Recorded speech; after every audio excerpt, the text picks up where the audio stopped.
So welcome to the first boot camp I've done in quite a while. Today I'm going to go over sort of how the loadouts go, how to reload, some of the best practices for playing when you just get into the game. If you have any questions, just interrupt me.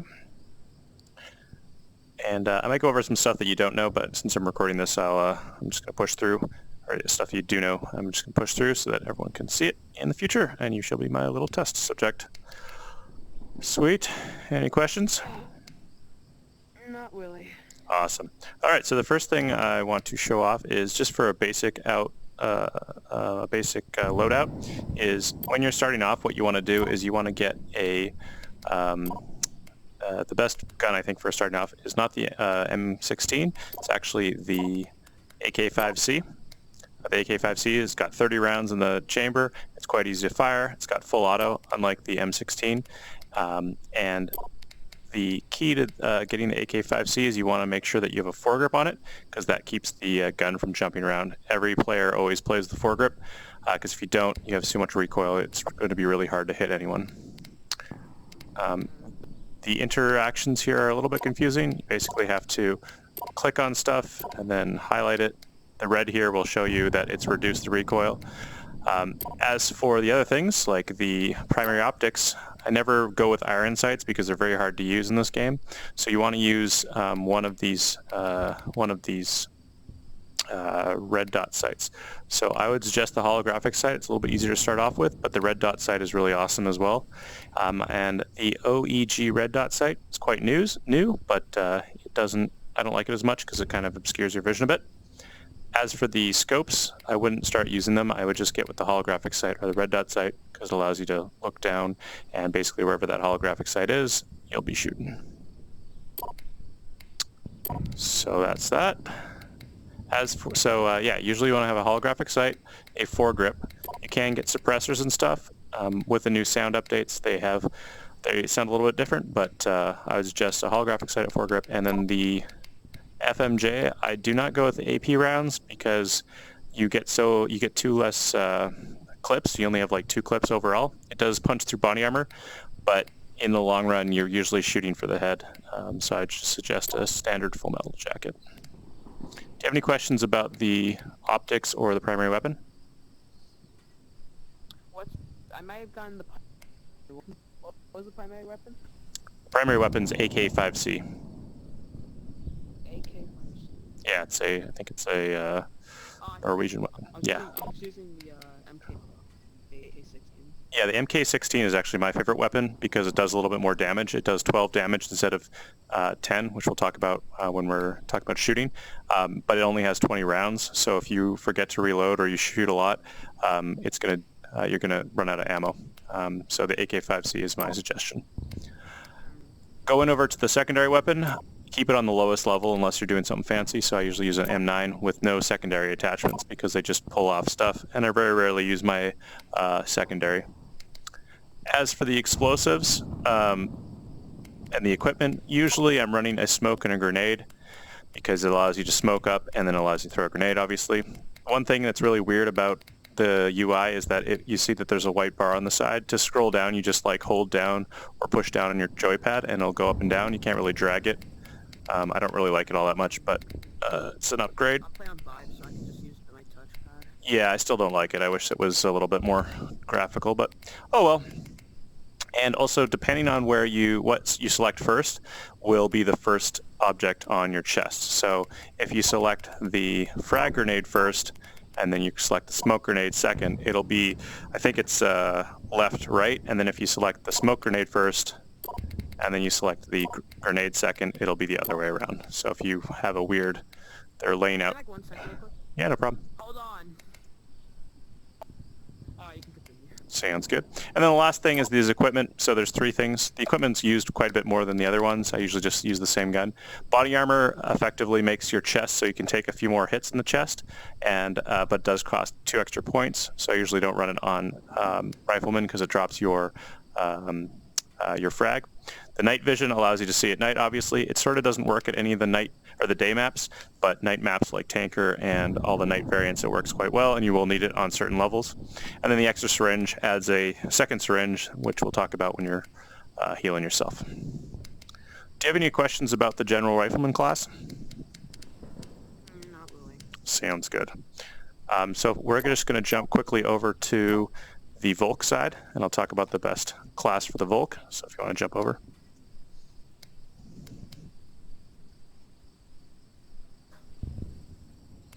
We're going Volk? Yeah. Yeah, and if you want to go back, you go up to the left and keep hitting back till you can see the helmets. All right, so then, so on Volk, there's a special support marksman, and I don't suggest doing any of those till you get really good at the rifleman. When you go into rifleman, you usually have the same setup. The only change is the AK-12 is the best gun, all-purpose round gun for a beginner.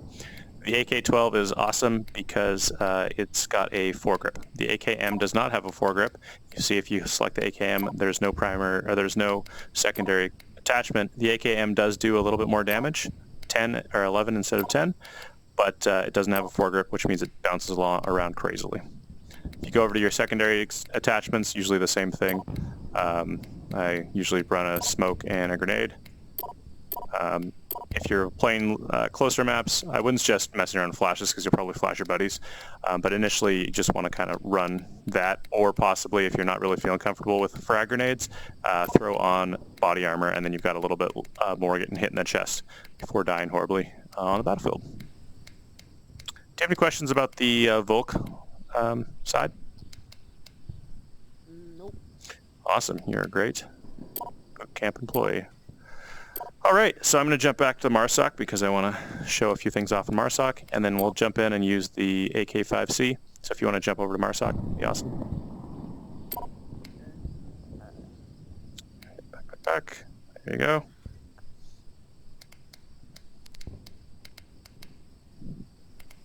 Oh, and I forgot, because the AK-5C has one less point, you have an extra point to load out, so usually I would go with a extra syringe if you're on MARSOC, or if you want, you can take 2 frag grenades and body armor. All right, let's jump in.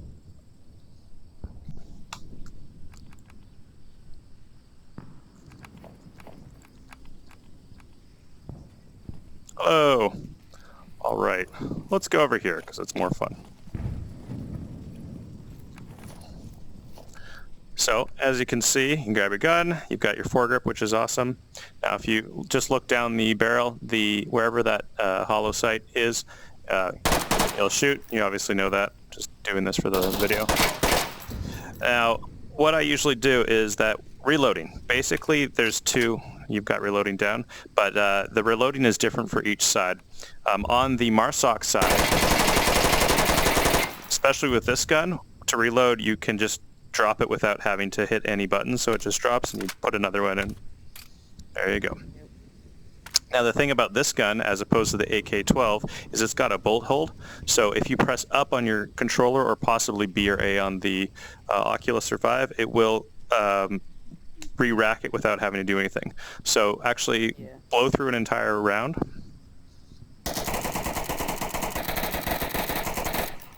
Now reload. And if you're out of ammo, you just can... I'm out. If you're out of ammo, what you want to do is pull out your tablet and hit refresh loadout. There you go. Oh. Sounds good. So go through a thing again. Oh, wait, whoop. I didn't mean to do that. No problem. Yeah.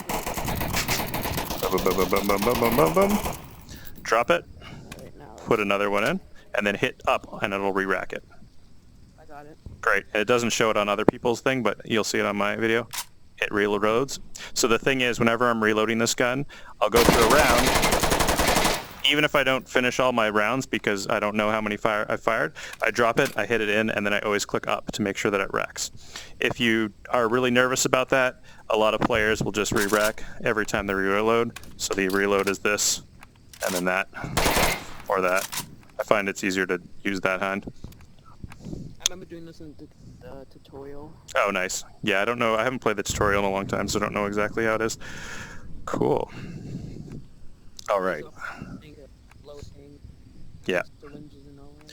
So the only difference between this and a Volk weapon, and I won't show it to you because I think you probably know it, is that with a Volk weapon you have to hold down a button and then grab it out. And that's They showed us that in the tutorial as well. Yeah, okay, great. With the AKM. Yeah, that's awesome. Yeah, so the AKM, you have to hold it, and most of the Volk weapons are like that. I think actually all the Volk weapons require that. It's just a difference between Russian weapons and other weapons. So, alrighty, let me just check what I was going to do for the next round. Alrighty. Oh boy. So, firing mode, if you click on right and left, it'll change the firing mode. There used to be a rule for it where if it was, yeah, basically, I think if it's a lighter click, like a higher pitch click, that means there's more ammo coming out. So if it's like, is less ammo, is more ammo. Oh, okay. Yeah, I don't really change my firing mode. I'm usually in full auto, unless I'm trying to confirm someone down range. But yeah, it's usually have it in full auto. As for equipment, obviously you already pulled out the tablet. The tablet is used in the game to make sure you know where everyone is. The thing that you'll often see players doing is they pull out the tablet and they'll kind of wave it around because sometimes people get locked into corners. But you use that, and basically it's really good to know where your enemies are. This game obviously has no HUD, so if you see someone and you're like not exactly sure if he's an enemy, you pull it out and you kind of do this, and you're like, oh, there's an enemy in front of me. Yeah. Or if there's not, okay, I gotta shoot that guy. The other really good thing is in games, calling out how many friendlies are up is very important because people know how many people are around. If you hear gunshots in the background, calling how many friendlies up really helps out everyone. I did that once in the last Orb tournament. Awesome. Sweet. All right, so next thing is, do you know how to inject these guys? Yep. Sweet. Yeah, for me, to inject it, I usually put it in my hand, and then I press the button because I've got the other one. There is one where you just like auto-inject it. I don't like that because if you're sneaking around people's bodies, especially if they've been downed and they could be an enemy, you could revive them, and then that's really bad because you can do that in the middle of a game, and it'll be very embarrassing. I got action. Yeah. As for the sidearm pistol, same as before. Hello! How's it going? Can you talk? Great. How's it going? Let's not shoot yourself. And I am recording this, by the way, so if you don't want to say anything terrible, you don't want to do it. Okay. Yeah, so I was just going over how to load and unload your gun. Do you know how to use that? Do all that stuff? You got it. Sweet. And you know about the bolt hold? Yeah. So if you blow through everything, once you put a new clip in, if you hit up, it'll reload. It'll put the bolt forward. You don't have to worry about re-racking it. It's a lot faster when you're fighting, right? On Oculus, it's B. Great. On Oculus B, probably on Index, it's B as well. Vive has different controllers, which I have. All right. Next thing is that, do you guys know about your knives? Awesome. So to grab the knife, you just do the grab. I've got it set so I have to hold the trigger to stabby. I like that a bit better because you could kill your teammates by accident, and that's not good. They will not be happy with you. Yeah, let's not kill a teammate. And yeah, that's about it. That's all you really need with that. You guys know how to use your radios? Yep. Yeah, got the radio. Hello. So radio is just single click here, blah, blah, blah, blah. And remember, anyone around you can hear you even if you're on the radio, but they can't hear the radio sounds. So I can call in, and then, yeah, anyone will be able to hear me around me. So it is tactical to not use your radio when there's someone creeping around you. One thing that's a handy thing is I actually changed my wristwatch to the inside of my left hand, because when you're holding a gun up, you can actually see it when you're just like hanging out. So you can look down and see how much time you have left, and that's very important, as opposed to doing it like this. Yeah, so yeah, you're getting a little bit lucky. So yeah, that's what I've done. Yeah, grenades. I think you guys have used them. Pull the thing, you hit the B or something, or the head, to pull the trigger. Yeah, and then throw it away.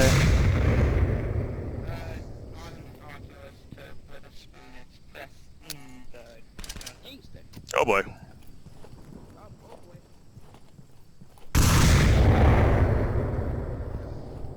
now I can show how to up someone. Wait for that. So you just take out your syringe, get really low around their body, and then hit the button on the top. And he's back. Now another thing you'll notice, this guy is lagging a bit, is that if you look at your tablet now, you'll see that the person's red on the tablet. That means they have 10 hit points, or I think possibly less. Actually, I can talk about how the hit points work now. So how hit points work in this game is that you have a bunch of colliders. There's a collider around here, there's a collider on your head, there's a collider in your crotch, and then there's a collider on your legs and arms. When I shoot someone, this gun has 10 damage, and if I hit you in the arms, it multiplies it, I think, by 1.3 or 1.6, and so then it does about 16 damage, which cannot kill you because your body has 30 health. If I shoot you in the crotch, it'll do twice as much damage, so 20, which is enough to get you downed onto the ground, but not dead. And when you're down, you'll see that the person's red and they've got a cross. If I hit you in the chest, it does, I think, 2.6 damage, so a 10 round would do 26 damage, which will also down you, and then one more shot will take you out. The only difference there is if you're wearing a body armor. So if you're wearing body armor, the body armor has, I think, 24 health points. So body armor will take direct damage. There's no multiplier on it. So if you have body armor in, I will shoot you in the chest once, and now the body armor is down to 14 hit points, shoot you again, for another 4 hit points, and then shoot you again, 4 hit points, and then the last is 6 times 2.6, so around that. So you can take about 3 shots in the chest before you're downed. The only thing is that if you shoot someone in the head, it does 6 times. So any shot, please don't shoot him, any shot to the head will immediately kill a person. So it doesn't matter if it's even the pistol, which does, I think, 7 or 9. I think it's 7 damage. 7 times 6 is 36, and I'll kill you immediately. Do you guys have any questions about how damage works? Great. This gun does 10 damage. The AK-12 does 10 damage. The MK-16, I believe, does 12, and the G36 does 9, and then the G3 does 12. So just keep that in mind if you want to do a little bit higher hit points. The MK-16 is pretty popular right now because it does a little bit more damage, and that's all you need to know. Last thing is smokes obviously are directional, so they will spray out there, and there's not a lot you have to learn about them. The best thing to do is throw a lot of them so you can sneak through and use the smoke to attack people. All right, I'm trying to think of what else I have done. Let's see. How about blinking? Oh yeah, actually I've got a few more things. So making noise. You make noise anytime you walk around. You can probably hear it. And the main thing to stop making noise is you get down on your knees and then you move slower than your maximum speed. If you crouch right down, you'll make no sound. And that's really important when you're getting around. It is a good idea to kind of understand how much sound you'll make as you're playing the game, because it is very important if you're getting shot at. This game really reminds me of Tom Clancy's. Oh yeah, it's definitely in that kind of Tom Clancy thing. Rainbow Six. Ghost Recon kind of thing. All right. We talked about grenades. They have a 6-second fuse, and you can pop them. They do about 20 damage, so they'll usually down people. If they get close enough, they'll kill you instantly. All right. So on this level, I'm going to kind of go over how this level works. There's 2 spawns on the north side. There's a spawn behind that house, and there's a spawn behind the other house. And what League players have done is we figured out callouts. And what a callout is it when you say it, you can say someone is at this position. And so a callout in this one, and I use Suburbia as an example because there's easy callouts, is there is 4 lanes, basically a lane here, a lane right in there, a lane there, and a lane at the end. And the lanes are measured by 1, 2, 3, 4. So if you hear someone, and it's always 1, 2, 3, 4, even if you're coming from the other side. If you say if you hear someone enemy at lane 4, that means there's someone in this area in lane 4. If someone's like coming through lane 2, they'll be over there. The callouts, I think, are on the League Gen or they're pinned, but you just kind of use them and learn them slowly. That's black car, red car, white car, lane 4, school bus. A really good way to learn that lane 4 is over here is that the school bus has 4 kids in it, so it's in lane 4. Problem solved. Cool. Yeah, and then do you have questions about sort of some of the callouts? All right, you guys are really easy. As for the objective, the most important thing about this game is that it is an attacker and defense thing. In the game, there is an objective over here, and this is called the red car objective. And the idea behind the red car objective, well, the idea behind the objective is to either kill everyone on the map or get close enough to enter in a code. And that code you have to do by hitting code, memorizing it, and then going back and forth. I would suggest when you're learning how to enter the code to do the first 3 letters first, then go back, and then do the final 4 letters. I'm still not very good at capping, which is what they call capturing the objective, but I'm getting better slowly. Yeah. As for sort of the round, is that when you're on Volk, you want to try and get into ambush positions so that when they come up to you, you can shoot them. So usually what I'll do is I'll get on that porch there and I'll look back here. So what they have to do is run into my area and start shooting. And then some other good spots are like behind that fence, although you can get shot through that fence, and maybe even possibly on this porch or on that porch. One of the very well-known spots is just sitting back here when you're on defense and waiting for people to come in. The great thing about the sound is you can hear people behind you.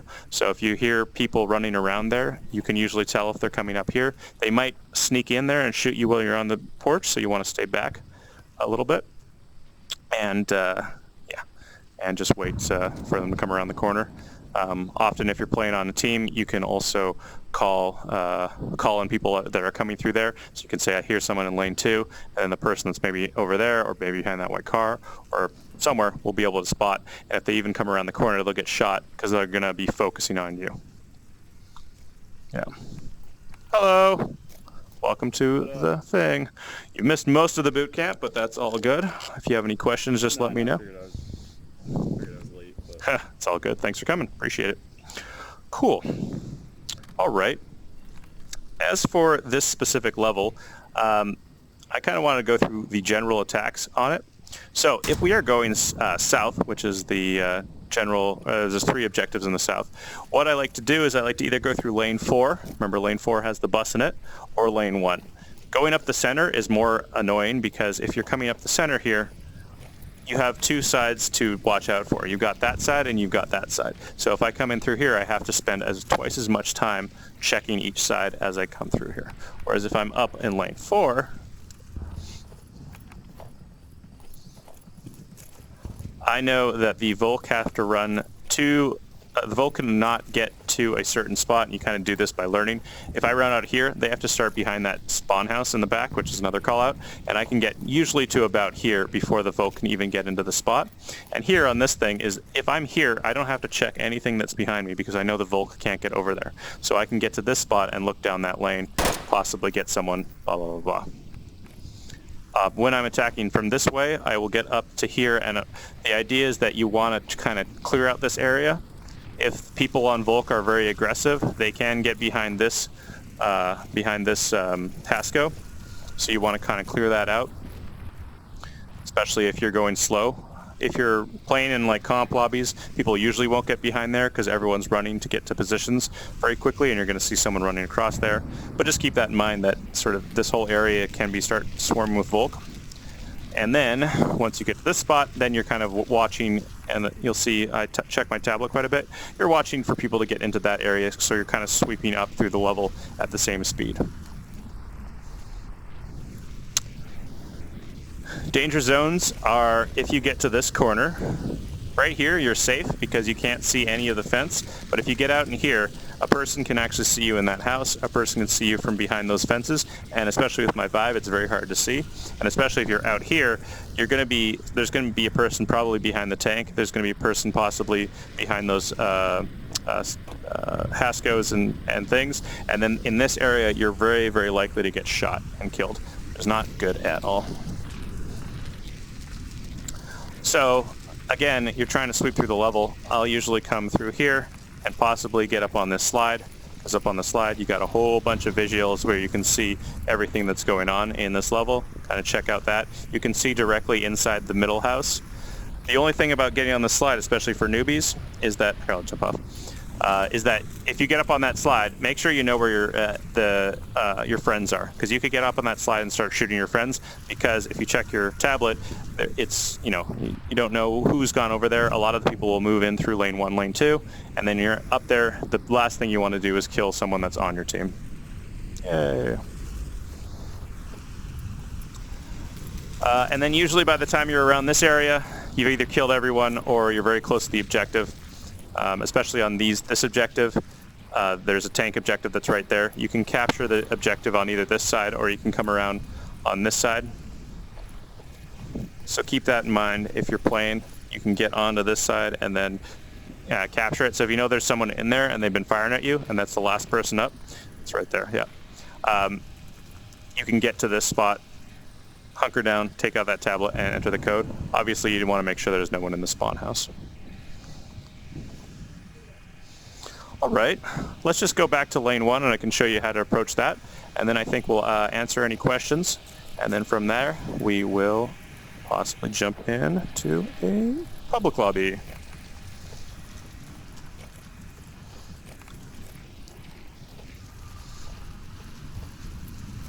Don't do it, man. Oh boy.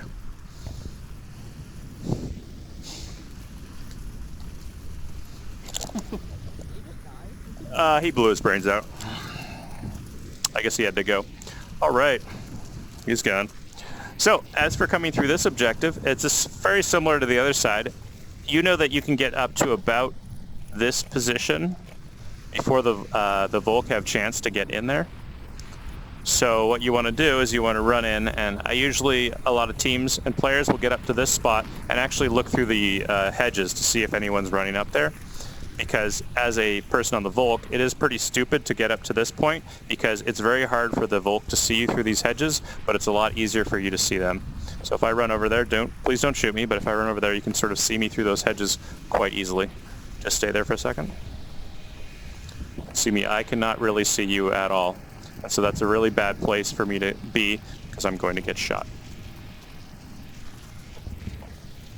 The other thing that's really nice about this spot is that you can look all the way down, almost to the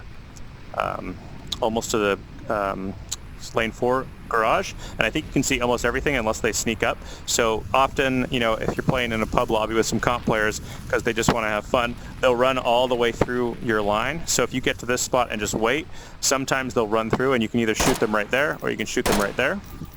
And then if you see them run by, because they'll always be running that way. That's the thing about the teammates or team, is that you are sort of looking for which way they're running. If you see someone running towards you, especially further from that side, that's probably an enemy, so you can shoot them a little bit easier. If you see someone running away from you, usually that's not an enemy. So that's kind of how I also get a good feel of who I should shoot.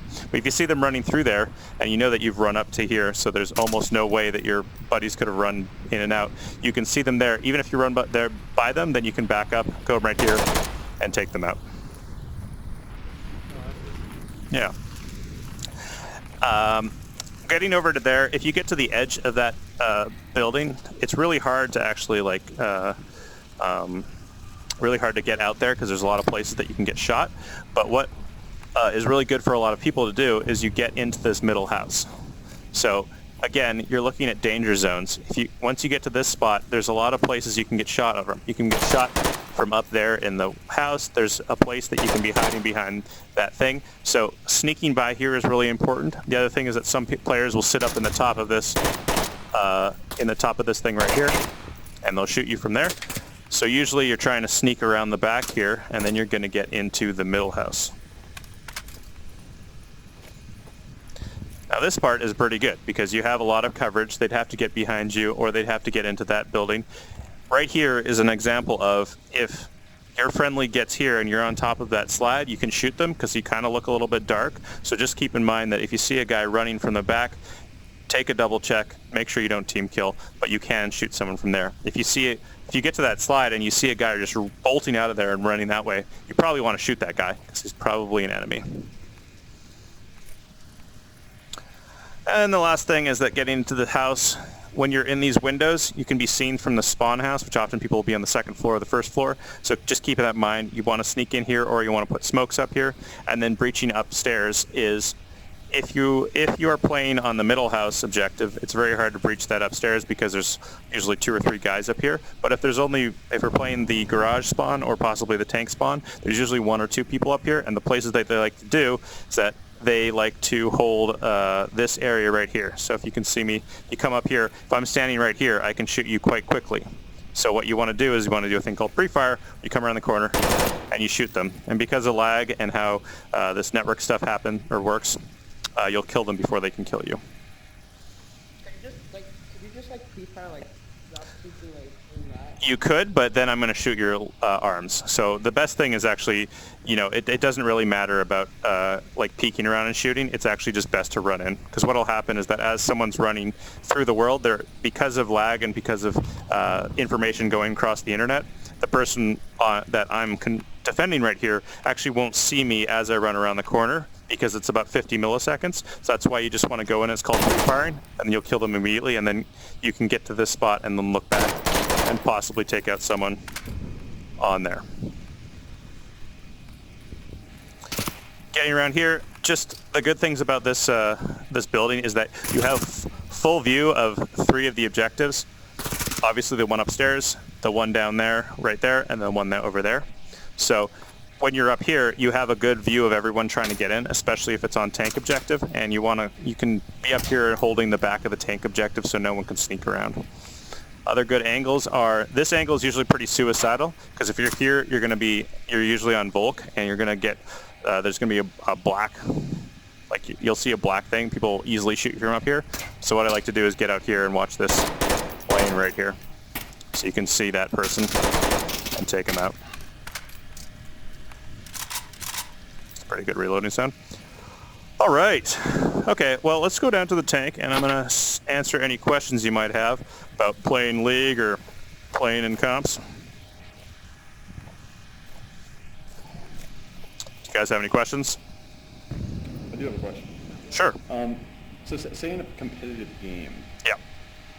one that's say being streamed, do the players go to specific locations, or is it kind of ad hoc? So it depends on your team. Usually in the lower level teams, what you'll do is you'll figure out positions ahead of time that defend all the spots, and you'll actually hold those spots. So for example, if we're defending the tank objective, what you want to do is have someone possibly up in that building, looking at the back of the tank and just holding that angle. They can't be shot from any other position, and then you have all of your teammates lined up to make sure you're covering all of the angles. So you might have a guy in the second floor up there, right there, looking at lane 1 and looking at lane 3, and then what will happen is that people will start peeking or shooting. So for example, if this guy up here gets shot at from lane 3, he'll duck down and he'll call in enemy at lane 3, and then the other guys now know, and they're building a mental picture of where that enemy is. Some teams will be a little more dynamic, and so at the start of the round, they might take some positions, but then depending on what happens with the enemy team, for example, in comp lobbies, I'll run up to lane 1, and then if someone's throwing smoke from lane 3, lane 4, I know that they've spawned in lane 3, lane 4, so I can actually run down lane 1 and get to a position before they can even get anywhere. So that's kind of the things. Yeah. And then the ideal, on Suburbia, if you really want to rock people, if you can get a flank around, so you can get behind this middle house and a little bit further, and then basically get up there, clear out the back, and then come back on them while your team holds them back, you can get a lot of kills because you'll come up and shoot them in the back. And you'll see comp leagues, it depends on the team, right? Some teams are very flank heavy, some teams are very dynamic, some teams take a spot and will hold it for 6 minutes. Yeah. Yeah. Fair enough. Yeah. Any other questions? No. Sweet. Makes sense. Great. All right. I think that's kind of the conclusion of the boot camp. I think that we should jump into a lobby right now and figure out and just play a few rounds of Suburbia, and I can just show you guys how to play. Sweet. That's fun. All right. Let's do it. Not replaying it?